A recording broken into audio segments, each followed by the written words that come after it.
As we saw in the first half, the rulers who have received power to rule over the children of disobedience have a certain mindset which may be suppressed for long periods of time, but when it manifests itself, it is the same mindset that was manifested by Herod.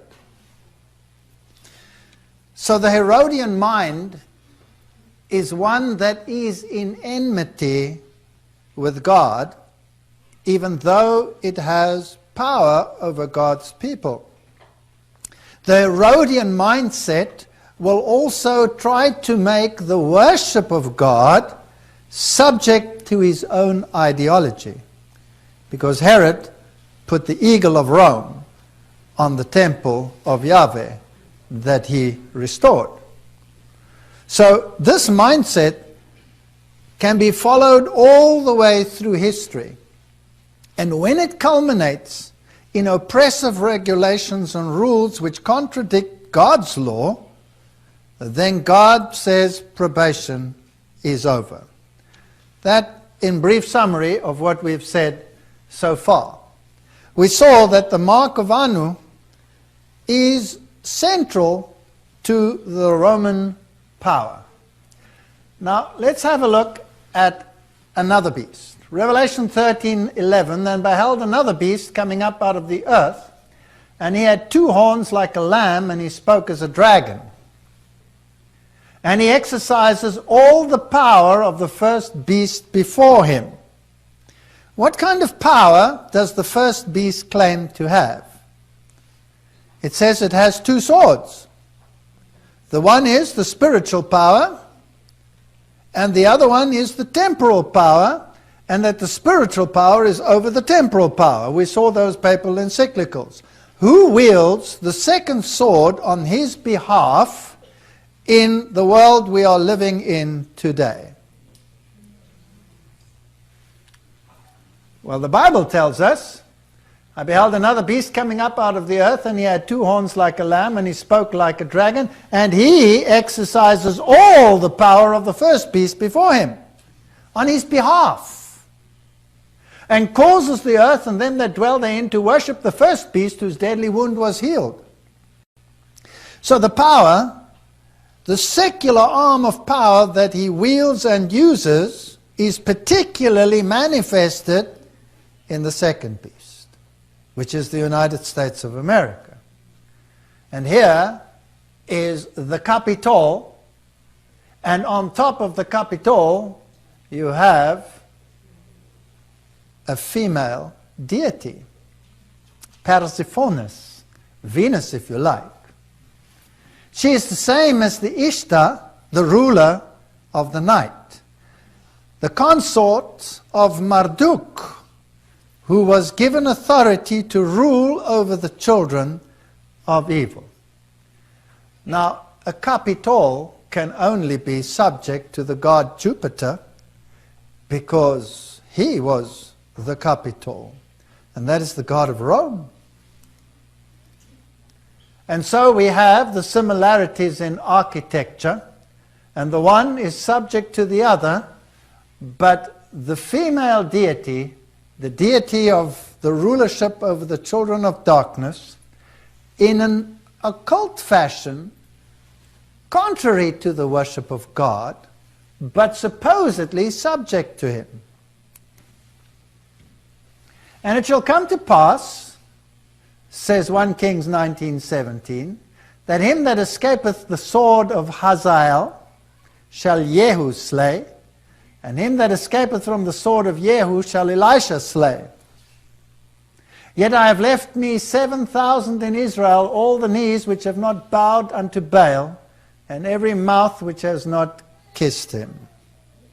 So God uses the temporal power to punish even God's people when they are apostate. And he has done this many times over. Has he not used those who claim rulership of the children of disobedience to punish God's people in the past? Yes or no?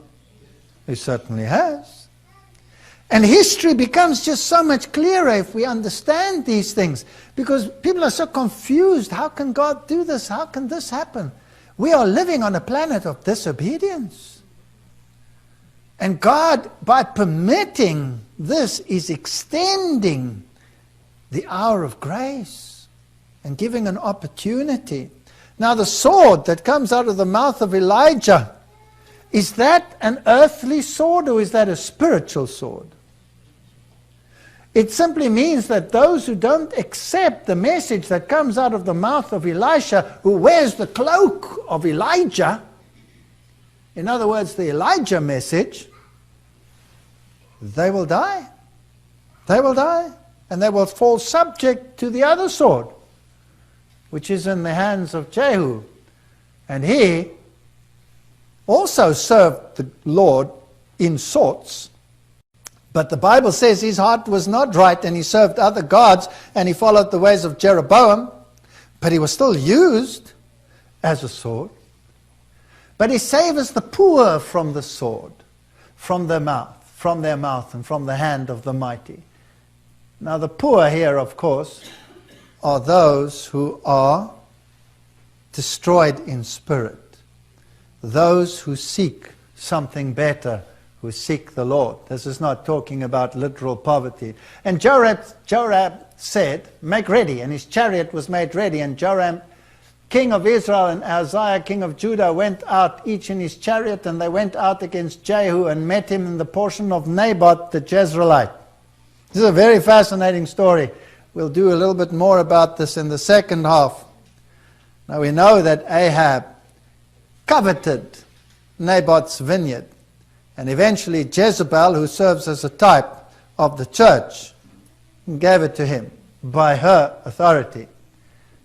But this is where he meets him, and it came to pass when Joram saw Jehu that he said, is it peace, Jehu? And he answered, what peace? So long as the whoredoms of thy mother Jezebel and her witchcrafts are so many. That counts for today too. There can be no peace as long as the whoredoms of Jezebel are so many. There can be no peace. It is war from the beginning. And I will put enmity. This war hasn't stopped. But I have got good news for you. It's coming to a head. This is the black obelisk of Shalmaneser III, showing Jehu paying tribute. So here is his obelisk, and there is Jehu, and he is paying tribute. This was a prince of Israel. This is the sword was given to him to correct the faults in Israel. He slew all the descendants of Ahab. And eventually he also slew Jezebel. Typologically, this is a fascinating story. But there's something else that's very interesting about this. Here is Shalmaneser III, and here is his symbol of authority. Can you see that? So this man, Jehu, who was ruling and who was king in Israel, was only ruling as king subject to whom? Subject to Shalmaneser. Now if you take Shalmaneser down the line of history, you go through the Babylonian kings, the same authority stayed with them, then the Medo-Persians, then the Greeks, then the Romans, and then Papal Rome. They all followed the same line. And anybody who rules and wields the sword must be subject to the king of Babylon. Now there's something else that's fascinating about this. You can't see the whole of it here, but there's a little bit more in this reconstruction. They're all wearing cute little hats. Jehu is wearing one. There it is. And those carrying the tribute are also wearing some. Can you see that? What is also interesting is that these people have beards. Jehu has a beard, and these have beards, But these two servants of Shalmaneser and that one don't have beards. What does that tell you? They were eunuchs in the court of the king. Let me not go there. Let me not go there. And because they have this little funny little hat, if you take this hat through, all the way through history, it has a connotation with the god Mithraism. Mithra. But Mithra is just a further continuance of the sun god. And in a sense, later it became the Phrygian cap, and it became the cap of the revolution in France, where freedom was given to the citizens. So the hat, the Phrygian hat, is a symbol of subservience to the sun god, but it is also a symbol of being a free man. And as a free man, you could procreate. You weren't castrated. You could procreate.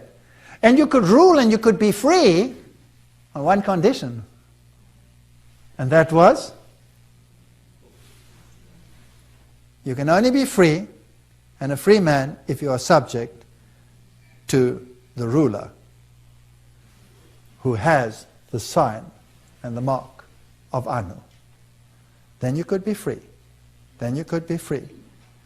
Now, before you go too far, in our previous sermon we said you can either be slaves to righteousness or slaves to unrighteousness. God's people will also bow down to a ruler, because the Bible says every knee will bow. That includes God's people, right? But the difference is this. This one is by compulsion and fear. The other one will be out of free choice. So who is really free? Only those who serve Jesus Christ. So this little hat, this Phrygian hat over here, means I am a free man. I am a free man, but I am subservient. Now if you were a part of the occult line, then these symbols were all used. Now in Freemasonry, they trace their origin of their rituals that they have today to the Knights Templars. And they were great builders of castles and banks and builders. Now that reminds us of something coming down that line. And they were called frères maçons, which means brother masons. But if you transliterate it directly into English, eventually it becomes free mason. And the word free gets another connotation other than a brotherly guild. It's also, I am free. I can be what I want to be, provided I bow. I bow. So the god Mithra wore this little hat, as was worn by Jehu. So I don't want the little hat. You can keep it. But the United States Senate has what there in its emblem? The little hat. And the United States military has what there in its symbol? So is it the symbol of subservience to the king of Babylon, yes or no? Yes. And are they free? Yes, they are free maçons. They are free to rule. They are free to exercise the power on behalf of the other one. But they are in bondage to a system. If you want to read an interesting book, then get Rulers of Evil. And it comes out in 2 covers. One has the god as it is on the great dome of the Capitol building, where there is marvelous symbolism. And here you have this female deity wielding the sword over the children of disobedience. And it also has the god Mercury on the dome, the mercurial god, the Pied Piper, who leads by deceit people into Hades, and who is the god of commerce and finances, the revolution of the colonies against Britain. All the symbolism is in there, the same as you will find the symbolism in Rome. But this cover is rather revealing, because the symbol of Anu is placed on the chest of whom there? Which priest? What kind of priest? Jesuit priest. And I found this fascinating, that a man who doesn't have the prophecies that we have, and this great privilege that we have, can come to such conclusions, was mind-boggling.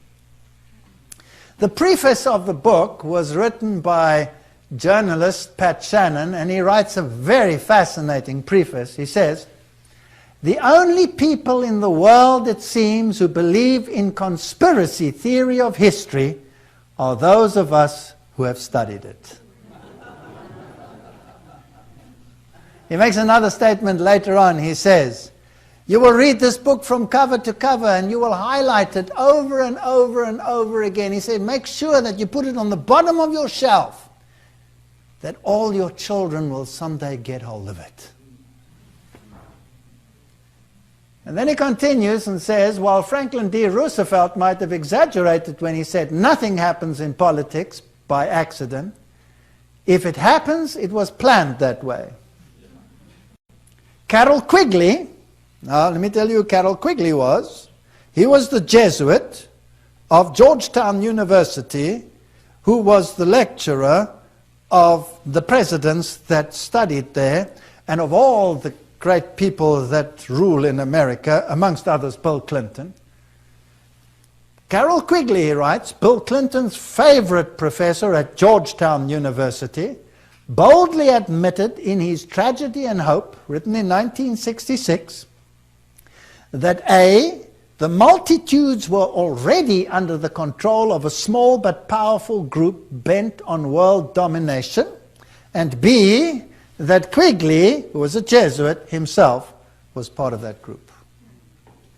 So out of the mouth of the professor of Georgetown University, the Jesuit university, he says there's a group, a powerful elite that rules the world, and he's part of it. Interesting. Interesting. Well, I wonder what this man learnt there. Let's see what he learned.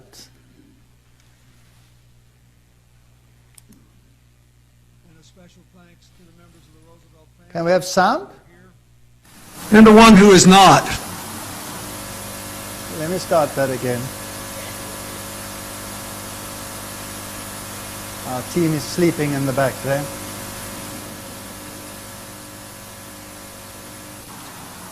And a special thanks to the members of the Roosevelt family who are here, and to one who is not, Eleanor, who made sure that the four freedoms were included in the preamble to the Universal Declaration of Human Rights in 1948.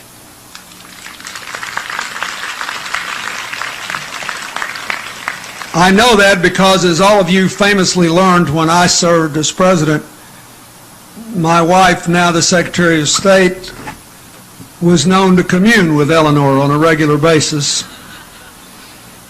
And so she called me last night on her way home from Peru to remind me to say that Eleanor had talked to her and reminded her that I should say that.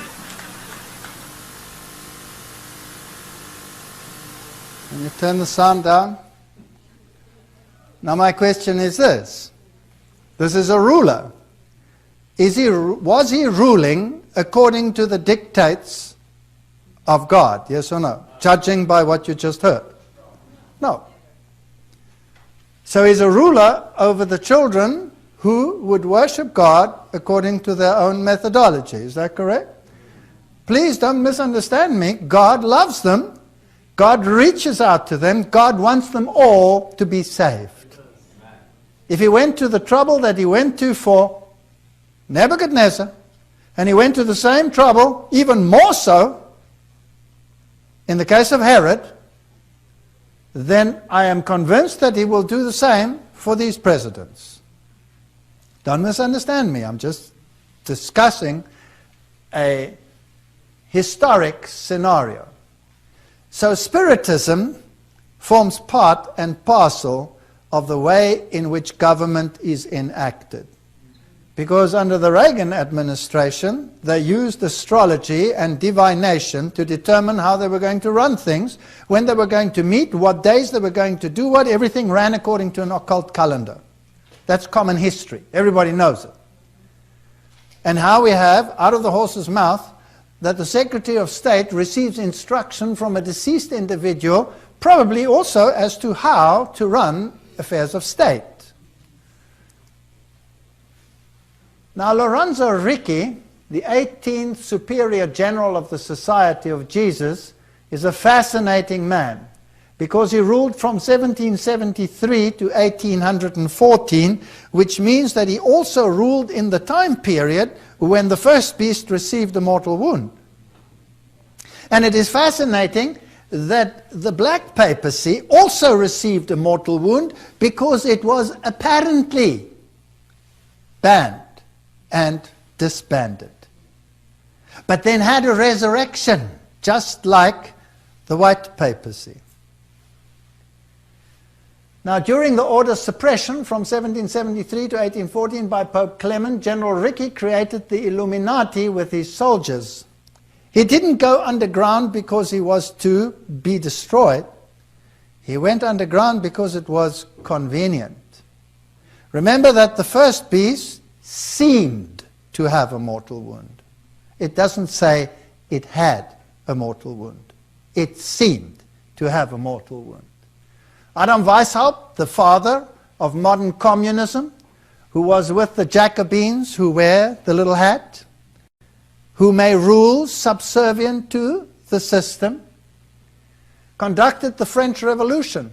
Years later, Jesuit General Ledochovsky, this one, with his Bolsheviks, conducted the Russian Revolution, 1917, it being identical to the upheaval of 1789, history of the Jesuits. So who fomented this tremendous political upheaval? The Jesuits, behind the scenes. They are the secret rulers of evil. Ex-Guatemala bishop, and this man actually is a Canadian today. He lives in Canada. He claims Jesuits are the spiritual controllers of the New World Order. And this is what he has to say. I'm quoting now some sources for you. I quoted rulers of evil. Now I'm quoting a Catholic bishop. Former Bishop Garrett Buffard of Guatemala said the Vatican is the real spiritual controller of the Illuminati and the New World Order, while the Jesuits, through the Black Pope, Jesuit General Friar Peter Hans Kolvenbach, who's now no longer the general, so he wrote this a little while ago. The present one is Adolfo Nicolas, but they're both still alive, actually control the Vatican hierarchy and the Roman Catholic Church. Bishop Buffard, who left the church and is now born again Christian, living in Canada, based his conclusion after working 6 years as Vatican priest. Assigned the task of passing daily sensitive correspondence between the Pope and the leaders of the Jesuit order residing at Borgo Santo Spirito 5 near St. Peter's Square. Yes, the man known as the Black Pope controls all major decisions made by the Pope, and he in turn controls the Illuminati, said Bishop Buffard last week on Greg Szymanski's radio show. The investigative journal, so-and-so, where archives of the startling statements can be heard in their entirety. I know this to be true since I worked for years in the Vatican and traveled with Pope John Paul II. The Pope takes his marching orders from the Black Pope, as the Jesuits also are the leaders of the New World Order, with the task of infiltrating other religions and governments of the world in order to bring about a one-world fascist government and a one-world religion based on Satanism and Lucifer. Now, in case someone says I'm a conspiracist, I didn't say it, he said it. People can't imagine how evil and how much destruction they have caused and will cause, while at the same time using the perfect cover of hiding behind black robes and professing to be men of God. I just want to ask a question. Is what we read here in harmony with what we read out of the Great Controversy, yes or no? Yes. And that is the final question. If we can say that book must go to the world, then why is it that we war against what that book has to say? This is the Church of the Gesù, Italian Chiesa del Gesù. And notice that it is a G. And in Freemasonry, the letter inside is a G, which has many meanings. The naive will say it means God. No, it will tell you who the real man is behind the power. And in that chapel, you have the famous statue of the church with what is that in the hand over here? A lightning bolt. Who carried the lightning bolt in our first little picture? It was Marduk who carried it. And with his lightning bolt, with that power of that divinity, which is a transcript of Cain, who received the power from Anu. With that power, she will destroy Protestantism. This is Luther and Calvin. And that is her mission. If that were not her mission today, why doesn't she cover up this little statue? Why does she leave it there? See, my Lord, from this room I govern not only Paris but China. Not only China but the whole world, without anyone knowing how it's managed. Michelangelo Tamburini, the 1720, general of the Jesuits, speaking to the Duke of Brancas. Revelation 17 verse 15 says, and he says unto me, the waters which thou sawest where the whore sitteth are peoples and multitudes and nations and tongues. How much does she control? Everything. So what happens in China, what happens in Japan, what happens in Korea is what's supposed to happen, to channel people into a mindset, one mindset, which will finally come into direct conflict with another mindset, because this is the battle for the mind. Does she control the secret police of the world? The answer is yes. The CIA was formed by Catholic Knight of Malta, William Wild Bill Donovan. He's considered the father of the CIA. The FBI was also formed by a Knight of Malta, trustee of the Catholic University of America. When Loyola was traveling with the permission of the Pope to Jerusalem, a Knight of Malta, a high general of the Knights of Malta, was with him on the ship. And Loyola received the secrets of the power structure directly from the Knights of Malta. So the two are really one today. That's history. You can check it out. The grand design exposed. The truth is the Jesuits of Rome have perfected Freemasonry to be their most magnificent and effective tool accomplishing their purpose among Protestants. So in Protestant nations, the Freemason organizations all feel very comfortable, but the stop structure is subject to someone they don't even know who it is. And that someone is the Black Pope in Rome. Malachi Martin, who was strangely removed from this planet, said it is a strange phenomenon in history of the Roman Church that every time there's a crisis of extraordinary value, new Masonic orders are called forth, and that is how the Jesuit came into being. It took over the top structure. It received it as a gift. It was the new ruler on this planet. So if you go to the Capitol, it is a temple of Jupiter, and on top of it sits the goddess. And it's interesting that the Capitoline Venus, this great statue in Rome, that was removed only once during the French Revolution from Rome, when the papacy received a mortal wound, was recently sent to Washington as a symbol of their unity. And Washington, of course, laid the cornerstone Masonically. Now, this is the great Scottish rite of Freemasonry, Supreme Council 33 degree. Now, it is a museum but parts of it are open to the public. But as you all know, we are a little bit naughty, my friend in the back there and I. And so while they were showing us around, we managed to sneak off into other places. But this is where the great leaders actually meet after their decisions are made in the senates and other places, and the real power is determined over here. So we took some pictures that were not part of the tour, and what do you see as you come in? There you see the sign of Anu as worn by Shamash and Marduk. This is in this lodge where the leadership of the United States meets. Now we're just going to go through, and you see its symbol over there, which is the symbol of power. Here's the Supreme Court of the United States. What is the symbol that you see on the wall over there? It's the exact same symbol. We are rulers over the powers of evil.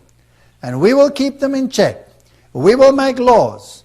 And we will make everybody subject to our laws.